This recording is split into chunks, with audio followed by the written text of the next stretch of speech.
Is the unrest in Tshwane orchestrated by a group of vested interested political parties or businesses? Sources have confirmed to ANN7 and the New Age that a faction of business people and some ANC activists were behind the well-planned attempt to force the ANC's leadership to retract its nomination of National Assembly chairperson Togo Didiza. Sources say that this group is conscious that their continued looting of cities' coffers will come to an end if the no-nonsense Didiza is appointed as mayor. On Tuesday, State Security Minister David Mahlobo also hinted that the government was aware as to who was behind the violence. He, however, added that the government did not want to have an investigation in public. And on the debate, we ask if the ANC can survive the nexus of greed and graft. And joining us in the studio is Tshepo Khadima. He's a political analyst. Joe Mpisa is the SACP Gauteng chairperson. We have Anna Moyo Kupeta, senior advocacy officer at CSVR.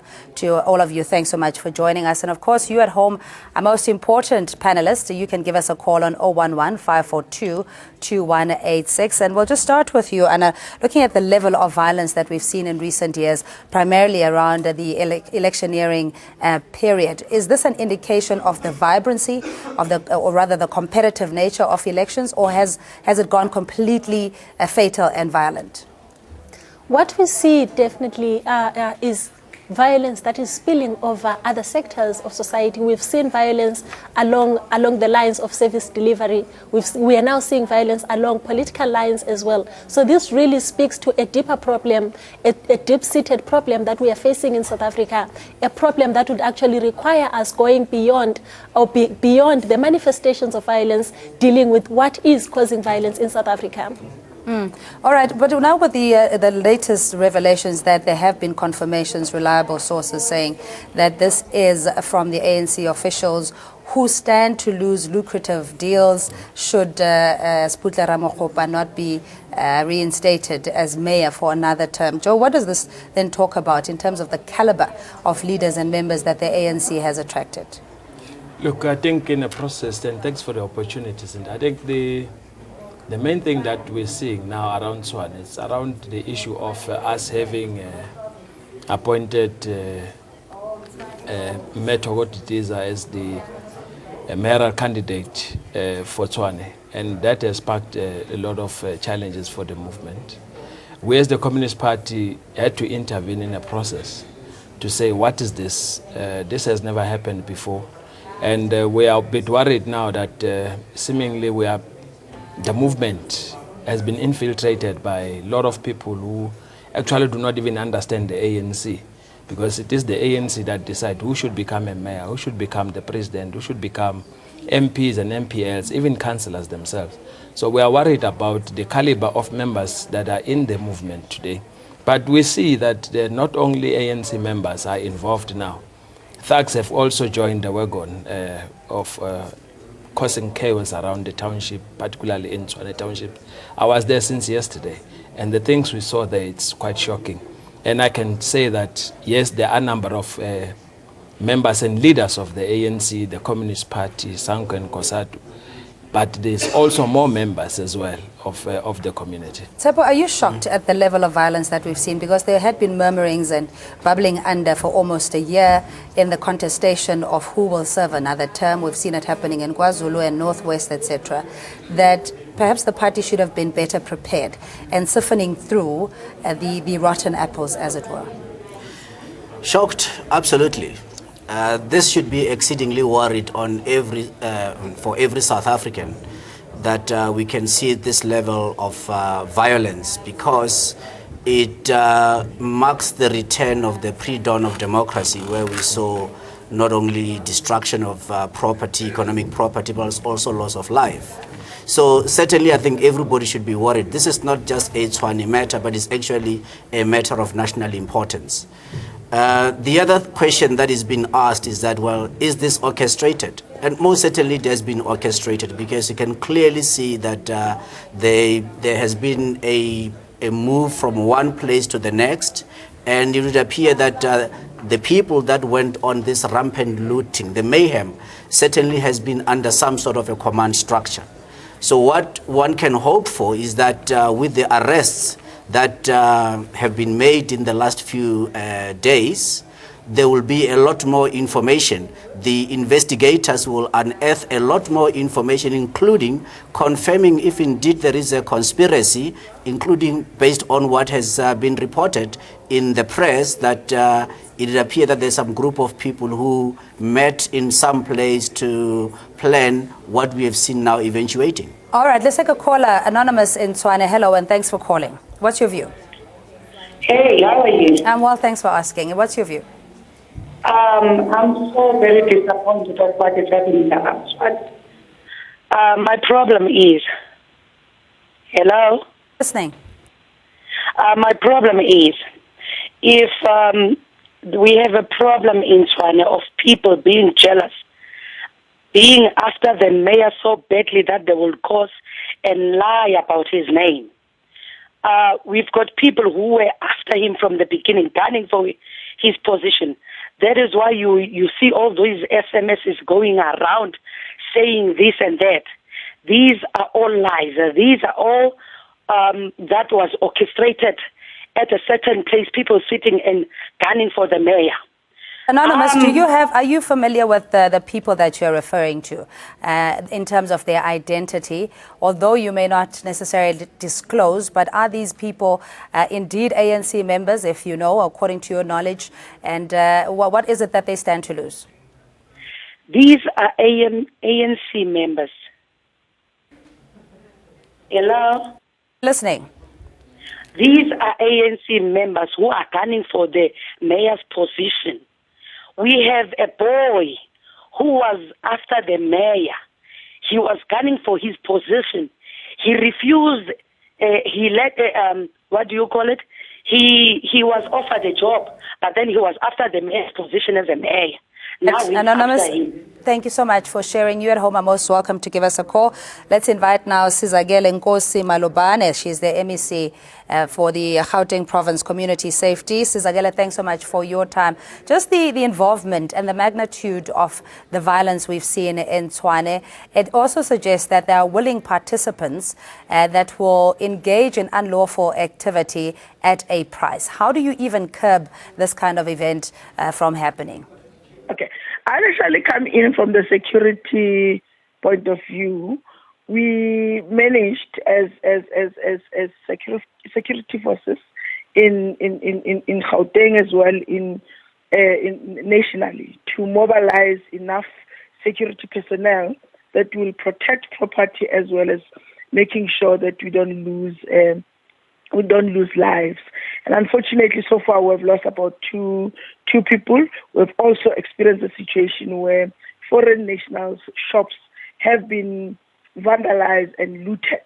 And we are actually trying by all means to make sure that no one lose his or her property where possible.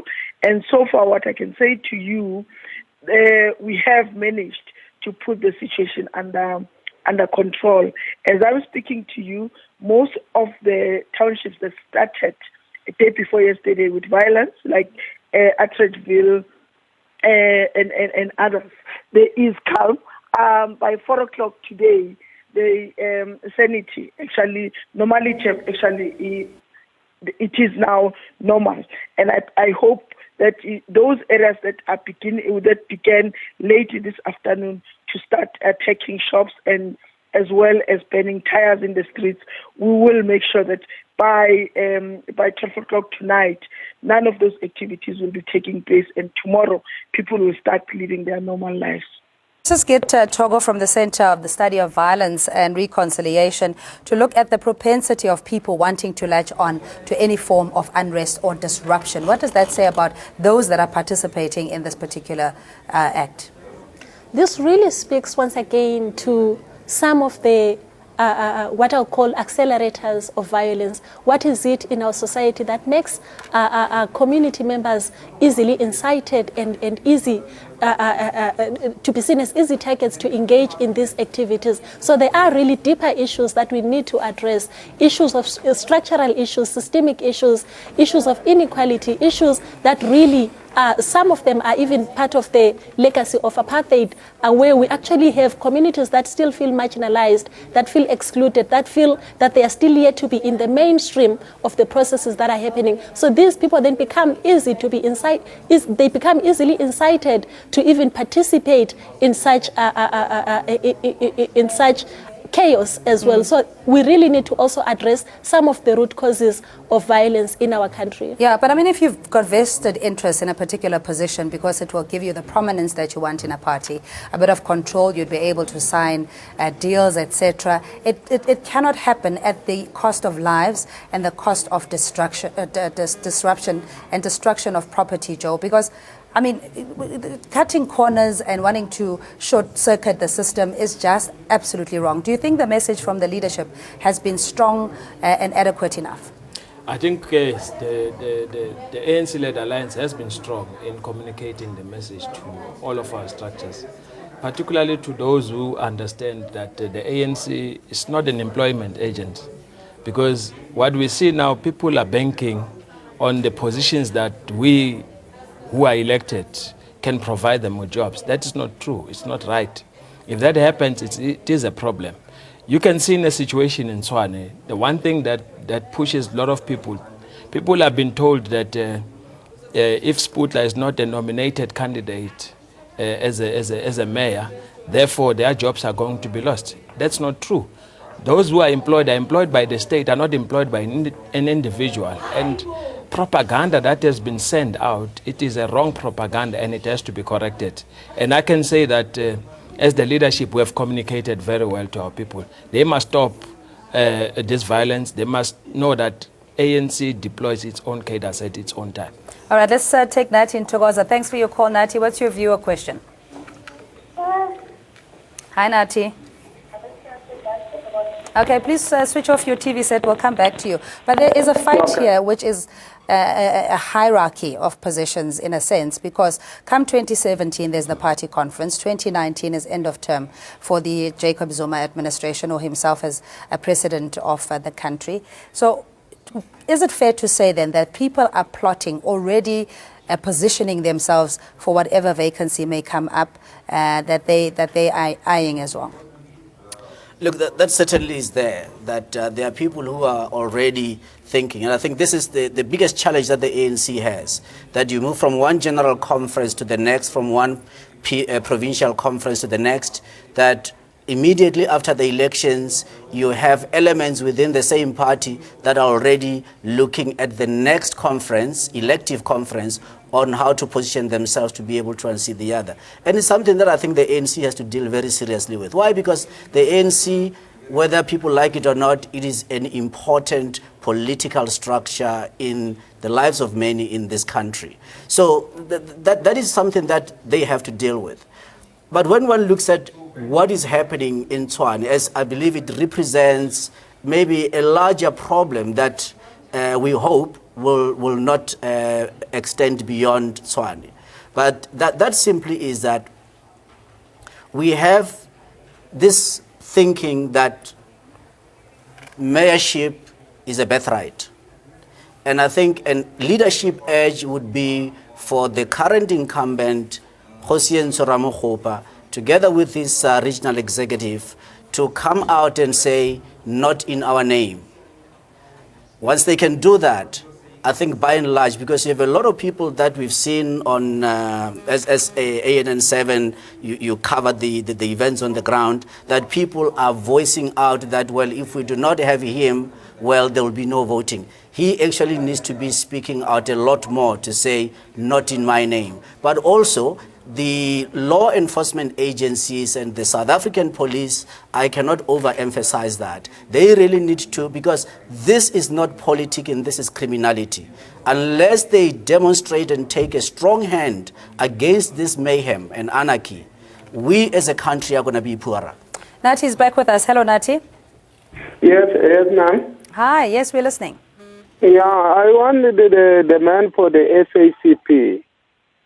Must listen, I'm a member for the ANC. What is happening there? That all that people is there in Pretoria is not a member for the ANC, because what he do, he vandalize the shop for the people, and the people is there. Also, you want to know Why vandalize the people? If you are the member for the ANC, you can't do that picture I showing now on the TV. That is wrong.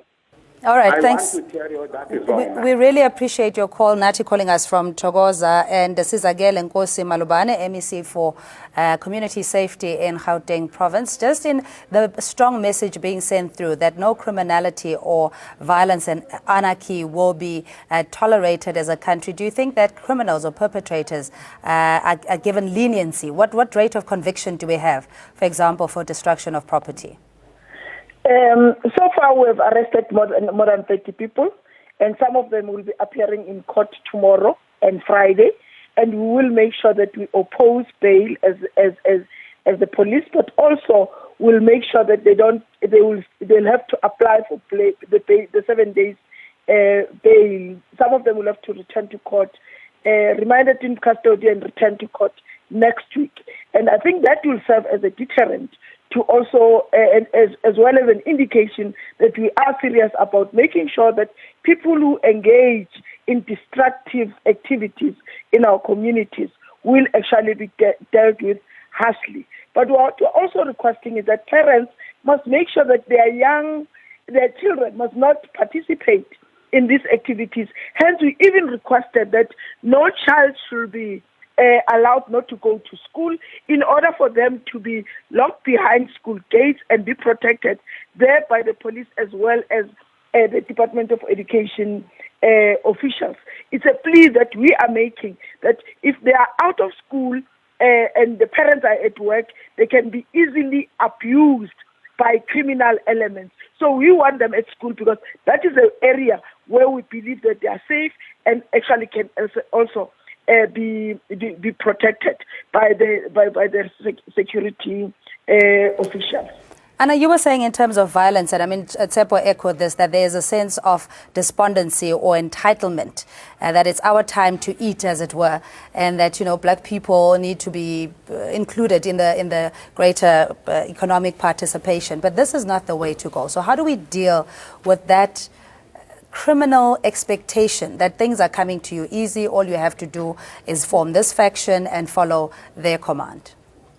Part of what needs to be done basically is dealing with the new phenomenon of violence being a language that our communities are beginning to use to communicate. How do we move away from violence and find more peaceful ways of communicating? How do we then also even deal with the issue of opportunism that arises, the criminality that arises out of such chaos as well? How do we actually move away from people being frustrated and angry at being unheard or their grievances being taken into account to a position where people actually can have audience with their leaders, where people feel they are heard and where democracy is seen to be alive and also working in communities? So we really need to find better ways of engaging between the leadership and those in our communities. So we really need to open those lines of engagement and have our leadership also being present through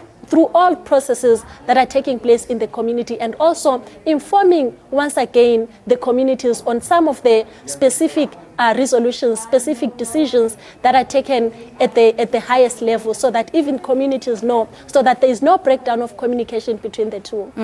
Certainly, I agree. Jeff and Mpumalanga, thanks for your patience. And what's your question or comment? Yeah, thank you very much.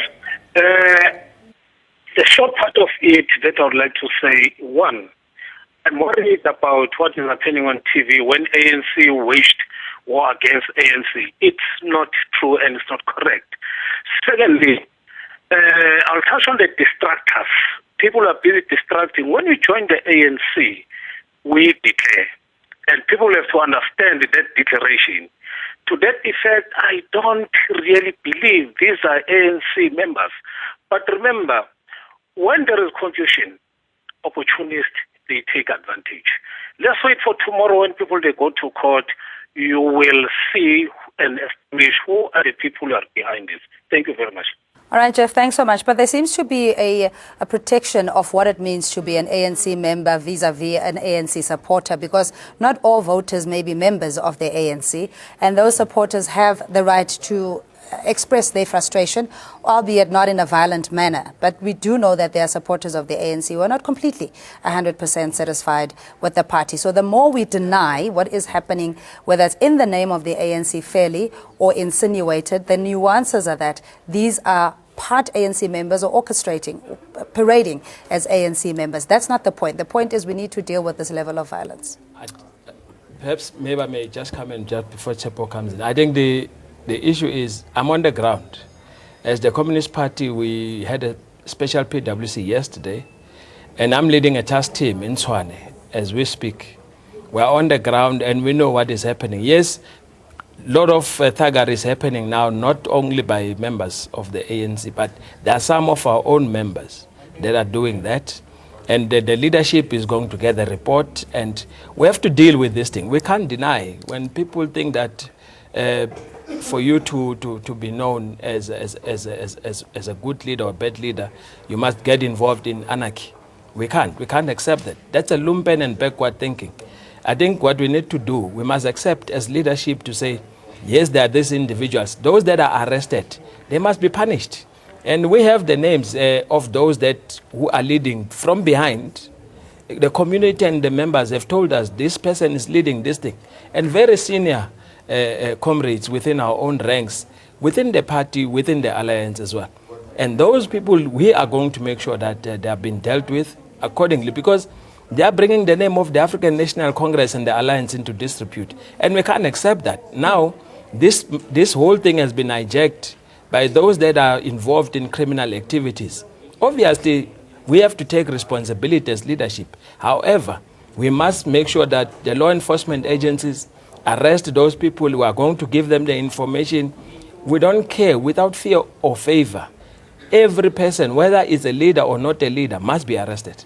All right, thanks for that, Joe. But Tshwane, how does the ANC recover from this infighting and implosion within the party, scrambling for powers, the tarnishing of the reputation? Can it really be attributed to the so-called anti-Zuma camp? What is at play here and what needs to be done? Look, I don't think it's an implosion, and I don't think that the ANC is at the brink of collapse, if some people say that. What it does highlight, though, is that these are very difficult times, not just for the ANC, but for our politics as a nation. And what can the leadership of the African National Congress do? You know, looking from outside, I think one of the things that they should continue to do is to engage directly with their members, but the national leadership, and be able to go to the ground and continue to do that work so that there can be a better understanding, so that everybody else, the whole nation, can have peace. But on the other hand, I believe from the police management, it is highly important to have the acting National Police Commissioner leading from the front to fight this criminality, to ensure that this criminality comes to a stop, so that there can be proper politicking. There is 5 weeks left before the elections. All political parties need to be able to campaign in a free and fair environment. And for as long as we see incidences such as we are seeing now in Tshwane, that environment, unfortunately, is not there for any political party for that matter. So that is very difficult. And for the ANC, lastly, I would like to say, I think for the ANC it means, for me, I would say, you know, success is a lousy teacher, because it seduces smart people into thinking they can't lose. And we've seen the success that the ANC has enjoyed since it came into government. And the elections that we have had, which have been fair and free and fair and peaceful in the last 20 years. And maybe we have gotten to take things for granted. So it is important that I think all parties need to come together to ensure. But in this case, everybody's looking for leadership from the ANC, and I hope that they can provide that. We really appreciate your expert insights. And of course, Tshwane, you never fail us when it comes to the quotable quotes. Tshwane Khadima is a political analyst joining us in studio. And Joe Mpisi is the SACP Gauteng chairperson. Ana Moyo Kupeta is senior advocacy advisor for the Center for Violence and Reconciliation. Sizagele Nkosi Malubane, MEC for Gauteng for community safety. And you at home, thanks indeed, as always, for calling in. We take a quick short break. We'll be back just after this.